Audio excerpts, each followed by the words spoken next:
Aleluia. Meus amados, a paz do Senhor, mais uma vez, já que quando começamos e saudamos os irmãos, muitos ainda não tinham entrado.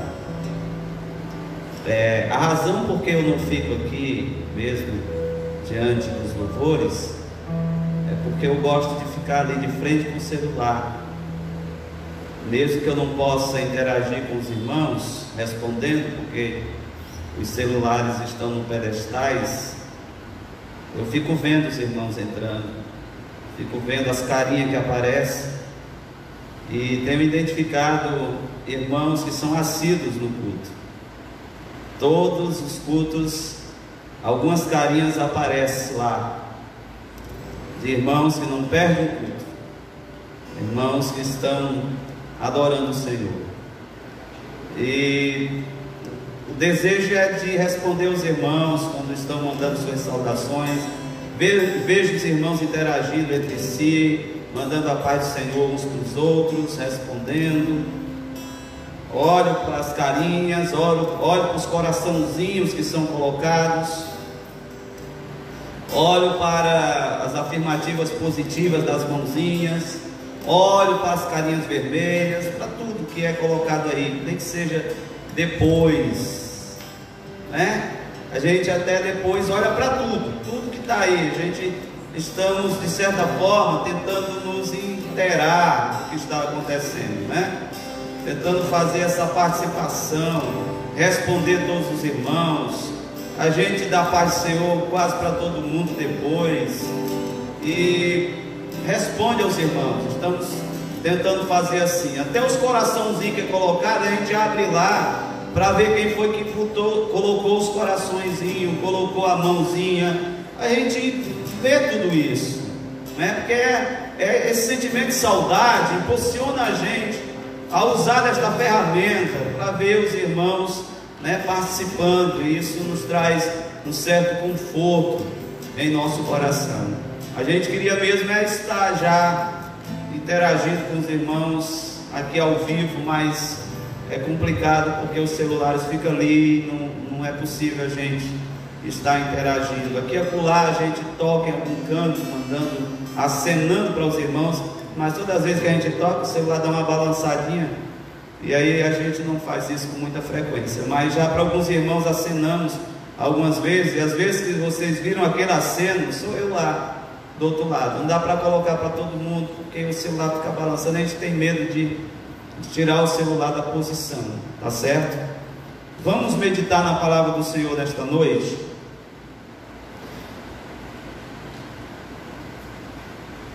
Eu gostaria de convidá-los para abrirmos as Escrituras no Evangelho de Marcos, capítulo 4. Evangelho de Marcos, capítulo 4, versículo 35. Eu não tinha falado para o Bruno que eu ia pregar nesse tema, então o hino que ele cantou está dentro, né, desse texto que nós lemos. Acalma a tempestade. Não escolhi a mensagem porque ele cantou o hino, e ele não cantou o hino porque sabia que eu ia pregar. É aquelas coincidências que não são coincidências, são ação do Espírito dentro do próprio encaminhamento do culto diante de Deus. Capítulo 4, versículo 35. Naquele dia, sendo já tarde, disse-lhes Jesus: passemos para outra margem. Deixando a multidão, eles o levaram consigo, assim como estava no barco. Havia também com eles outros barquinhos. Ora, levantou-se grande temporal de vento, e as ondas se arremessavam contra o barco, de modo que já estava a encher-se. Jesus estava na polpa, dormindo sobre uma almofada. Os discípulos o despertaram, dizendo: mestre, não te se dá que pereçamos? Ele, despertando, repreendeu o vento e disse ao mar: cala-te, aquieta-te. Então o vento se aquietou e houve grande bonança. Ele disse aos discípulos: por que sois tão tímidos? Ainda não tendes fé? Eles sentiram grande temor e diziam uns aos outros: quem é este que até o vento e o mar lhe obedecem? Louvado seja o nome do Senhor. Esta é a primeira tempestade registrada no Novo Testamento, uma tempestade enfrentada por Jesus e seus discípulos. A outra tempestade registrada nos Evangelhos é enfrentada pelos discípulos sem que Jesus estivesse no barco. Nessa primeira tempestade, Jesus está presente no barco. Tempestade é símbolo de aflição, de dificuldades, de lutas na vida. A gente fala muito sobre isso, usando a figura da tempestade para descrever situações de tribulação, de adversidade, de sofrimento na vida. Mas aqui o texto nos fala de uma tempestade literal, que produz todos esses sentimentos de aflição, tribulação e dificuldades. Nós enfrentamos tempestades, mas dentro dessa situação figurada da coisa, da tempestade como sendo uma simbologia de nossas aflições e lutas na vida. Mas os discípulos enfrentam aqui uma tempestade de forma literal. A palavra diz que Jesus chega para os discípulos e diz: passemos para outra margem. Quem inicia esse trajeto é Jesus. Ele dá o pontapé inicial para começarem aquela travessia. E o que é interessante é que essa tempestade vai acontecer no meio da noite, pois o texto diz que já era tarde, o dia já havia declinado e eles haveriam de atravessar o mar para o outro lado, e no meio da noite eles se deparariam com uma tempestade. Já era difícil enfrentar a tempestade, e uma tempestade no meio da noite se torna ainda mais difícil para a vida dos discípulos. A palavra diz que eles deixam a multidão e o leva consigo, assim como estava no barco. Eles levam Jesus, assim como Jesus estava no barco. Eles estão com Jesus, eles vão começar uma jornada cheia de dificuldades, mas eles levam Jesus consigo. Todos nós devemos considerar isso uma decisão sábia, levar Jesus conosco em todas as jornadas de nossa vida. A presença de Jesus não é garantia de que nós estaremos isentos de dificuldades e problemas. A presença de Jesus não nos imuniza contra os problemas da vida. Quantas vezes Jesus esteve presente em ambientes que manifestaram dificuldades, como este daqui, que ele está presente, mas uma dificuldade se manifesta. Jesus era convidado para uma festa de casamento e estava lá presente, dentro da festa de casamento, e a presença de Jesus não impediu que acontecesse algo bastante desagradável e difícil dentro daquela festa.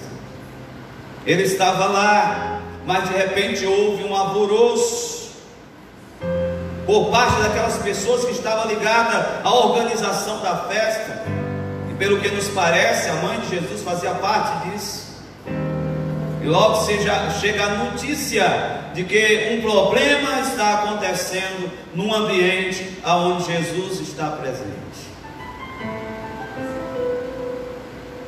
A presença de Jesus não é garantia de que nós não teremos dificuldades, mas a presença dele é a garantia de que nós atravessaremos, superaremos e venceremos qualquer dificuldade que surgir na jornada da vida, aonde Jesus está presente conosco e é o nosso companheiro fiel.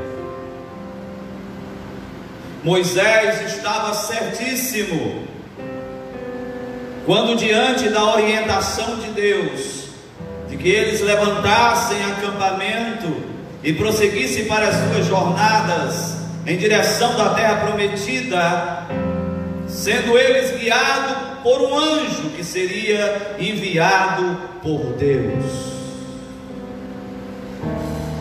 Pelo que Moisés disse: Senhor, não nos faça sair daqui sem que a tua presença vá conosco. Não queremos, Senhor, sair deste lugar para a terra que mana leite e mel, sem que a tua presença vá conosco.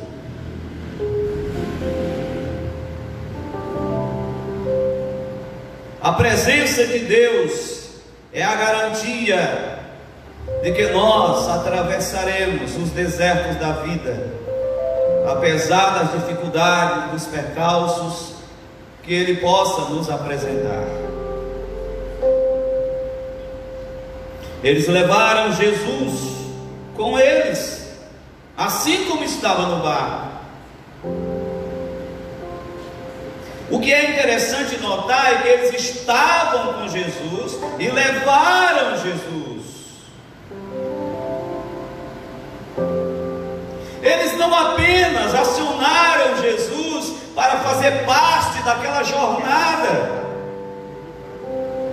para dar uma certa segurança para aquele momento difícil, para aquele momento complicado, como eram as embarcações, que eram pequenas embarcações, e uma travessia no meio da noite.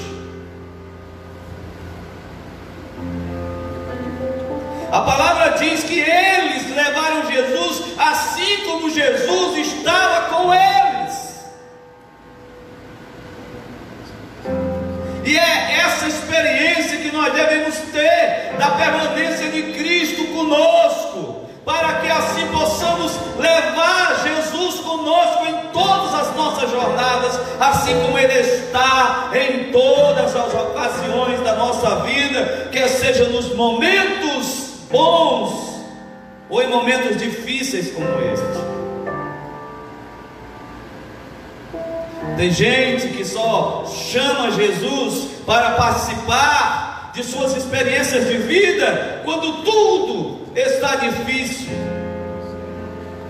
quando as coisas estão complicadas. Mas quando eles estavam em terra, com seus pés em terra firme, em um lugar de estabilidade, em um lugar em que eles experimentavam uma certa segurança, a palavra diz que Jesus estava com eles. E assim como Ele estava com eles, eles o levaram consigo. O que a gente precisa é que Jesus esteja conosco, para que também vá conosco em todos os lugares e em todas as nossas jornadas da vida. O texto vai dizer que se levantou um grande temporal de vento. Mateus diz que foi de repente.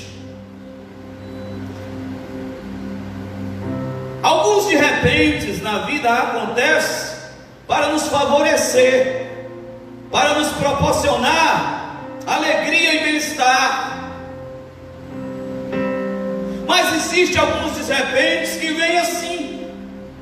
De repente num ambiente de calmaria, de tranquilidade, de quietude, se levanta uma tribulação, uma situação adversa e inesperada. Mas assim como pode acontecer de repentes que tragam angústia e que tragam muitas vezes dificuldades para a nossa vida, pode acontecer de repentes que nos proporciona alegria e alívio e bem-estar. As Escrituras diz que um dia os discípulos estavam todos reunidos no mesmo lugar, e a mesma expressão se manifesta lá, dizendo assim: de repente veio do céu um som como de um vento impetuoso e encheu toda a casa. De repente. Assim como pode surgir um de repente de forma negativa, pode surgir um de repente de forma positiva para você. Mas se por acaso surgiu um de repente de forma negativa, não se desespere, se você tem a certeza de que Jesus está nesse barco, de que você não se esqueceu da coisa mais importante da vida. E qual é? Se certificar que Jesus continua no barco.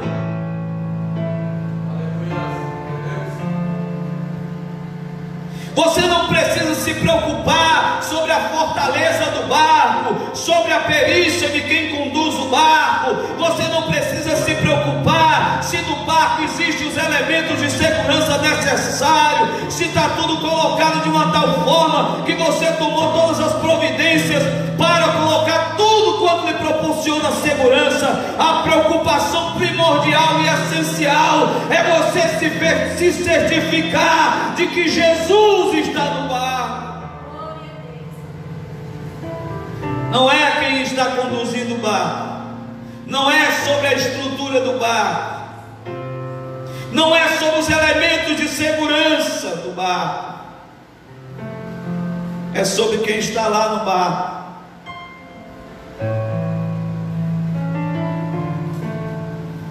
A tempestade que surge, ela tem uma aparência profundamente assustadora, porque são homens acostumados a experiências marítimas, mas eles percebem que estão diante de algo que lhes causa pavor.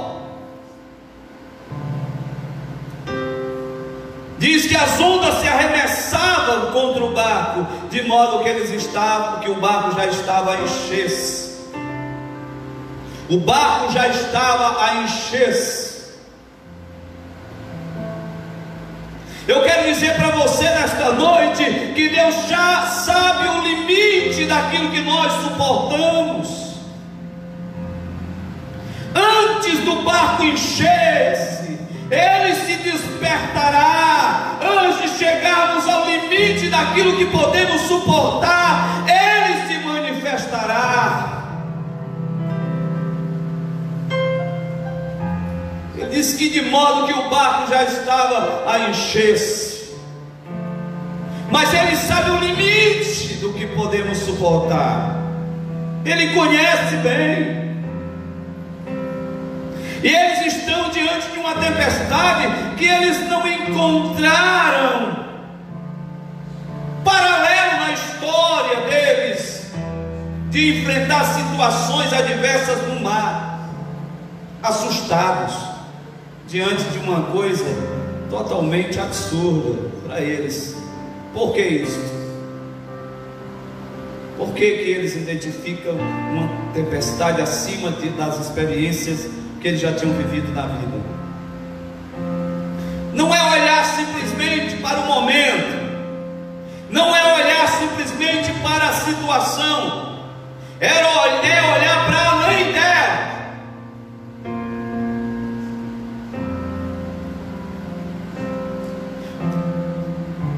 Que caminho eles estavam tomando? Que direção eles estavam tomando? Qual era a a finalidade dessa travessia, o que aguardava depois da travessia, o que estava lá depois dessa travessia. Poderia dar a eles o entendimento sobre a natureza dessa tempestade. A adversidade, a tempestade, a luta, muitas vezes ela só anuncia ou prenuncia aonde Deus quer nos levar, o que Ele quer fazer lá na frente.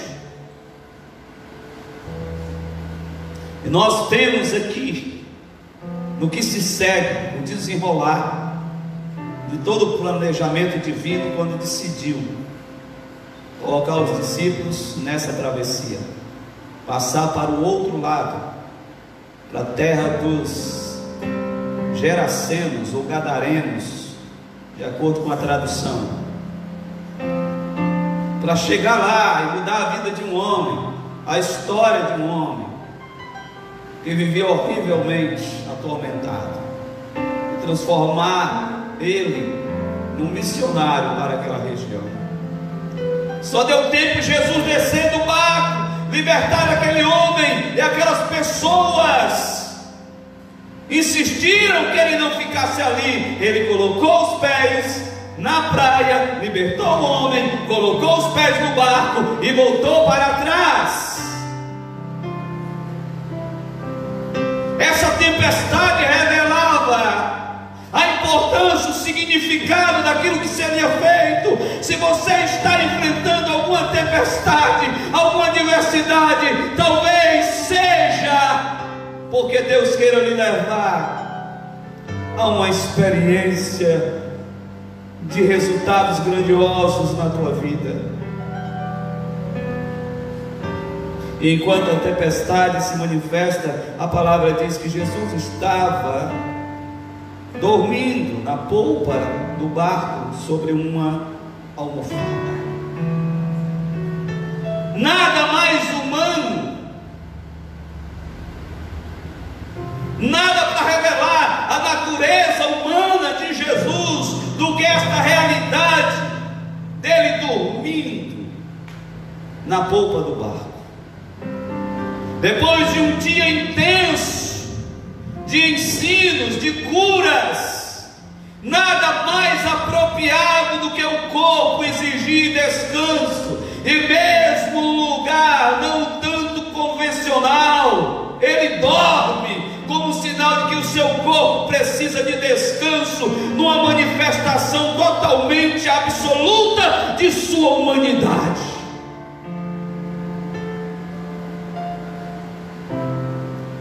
Numa declaração de sua humanidade de uma forma tão eloquente, que ele sente o cansaço físico e dorme no barco. Que manifestação da humanidade de Jesus de forma tão especial, que a Bíblia descreva que ele dormiu. A Bíblia tem relatos sobre reações humanas de Jesus, e ela não podia esquecer de algo tão vital e tão humano, que é a questão do sono. A Bíblia fala que ele teve fome, ele teve sede, ele teve tristeza, ele chorou, mas aqui a Bíblia diz também que ele teve sono e ele dormiu. Nada mais humano do que, depois de ser castigado por uma atividade intensa durante o dia, no meio da noite adormecer pelo cansaço, dormindo. Enquanto dorme, a tempestade se manifesta. Enquanto dorme, os discípulos se agoniam, porque aquilo que faz a gente se atribular não atribula ele, porque aquilo que tira o nosso sono não tira o sono dele, porque aquilo que rouba a nossa paz não o inquieta. Enquanto ele dorme no meio da tempestade, os discípulos se apavoram, se angustiam e estão profundamente tomados de medo. Mas a palavra diz que os discípulos chegam e dizem: mestre, não te se dá que mereçamos. Mestre, o Senhor não está vendo que nós vamos morrer? O sentimento de medo que toma conta deles é terrível. E a palavra diz assim: e ele, despertando, repreendeu o vento e disse ao mar: cala-te, aquieta-te. Então o vento aquietou-se e houve grande bonança. Agora, nada mais divino do que ele abrir a sua boca e repreender o vento e mandar o mar se acalmar, se calar. Se o sono fala que não há nada mais humano do que buscar o descanso do sono para recuperar as forças, agora ele se levanta, e nada mais divino do que dar ordem ao mar e ao vento, e eles obedeceram. A mesma voz que um dia fez os oceanos surgirem, e a mesma voz que disse: até aqui as tuas ondas orgulhosas virá, e daqui não passará, é a mesma voz que dá ordem para o mar agitar, se transformar numa lagoa serena e tranquila, porque depois que ele falou, a Bíblia diz: e houve grande bonança. Em uma passagem tão pequena, nós vemos a humanidade dele revelada e a divindade dele manifestada.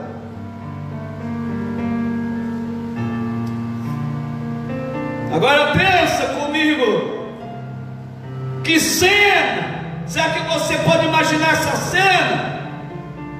Ele sendo acordado, e acorda com aquele rosto como todo ser humano, com aquele rosto de cansaço, com os olhos de quem acabou de acordar, com aquela face de quem acabou de acordar, talvez bocejando ainda. Mar, quieta-te, vento, cala-te. No impulso de Deus, que tem autoridade sobre todas as coisas.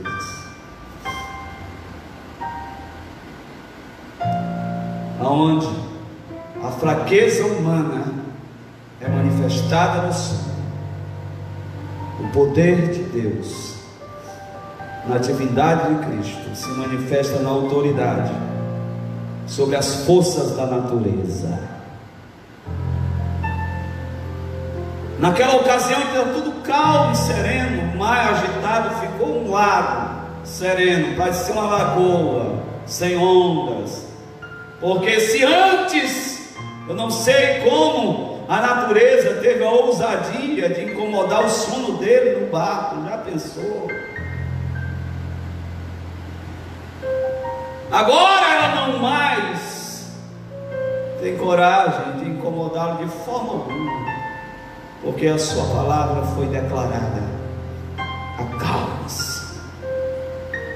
Então ele olha para os discípulos e diz assim: por que sois tão tímidos? Ainda não tendes fé? Você pode perguntar: você acha que Jesus não estava exigindo demais não? Que os discípulos acalmassem a tempestade? Jesus disse: que é isso? Que pavor é esse? Que medo absurdo é esse? Você sabe por que Jesus diz isso? Porque aqueles que caminham com Jesus devem ter grandes expectativas a respeito dele. Porque aqueles que caminham com Jesus devem esperar coisas grandiosas. Por isso que ele diz: por que sois tão tímidos?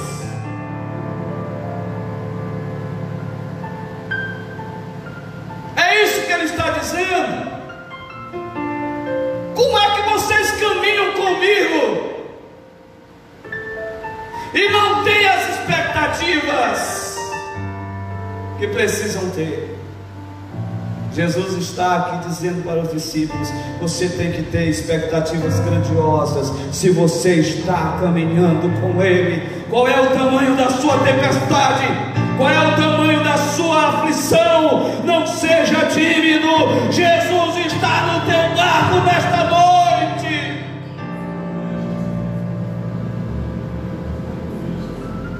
As forças da natureza, do universo, do mundo se rendem à sua autoridade e ao seu poder, se dobram diante dele. Não há força espiritual, humana, sobrenatural, natural, que não obedeça à sua voz. Por que sois tão tímidos? Jesus está dizendo que aquele que escolheu seguir na jornada da vida, na companhia dele, deve esperar grandes coisas. Aquele que decidiu levar Jesus consigo na jornada da vida deve esperar grandes coisas. Coloque nesta noite a sua confiança nele.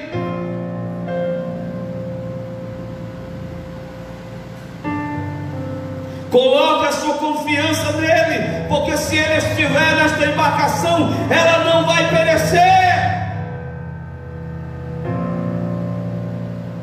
Porque você não está seguindo as suas deliberações a respeito de sua vida, você está caminhando para aquilo que ele determinou. Ele disse: vamos para outra margem.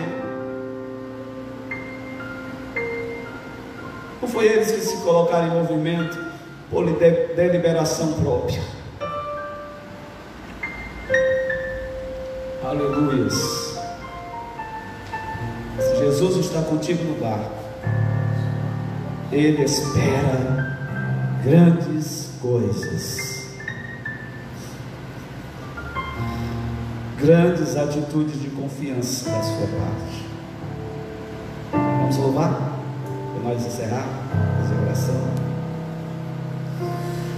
A Ele a glória, só a Ele o louvor. Talvez eu estou falando com pessoas que estão profundamente aflitas, açoitadas pelas circunstâncias, pelas adversidades. Você está sentindo o seu barquinho tão pequeno, açoitado de um lado para o outro. Jesus está aí. Deixa Ele se erguer em teu favor. Deixa Ele dar ordem à enfermidade.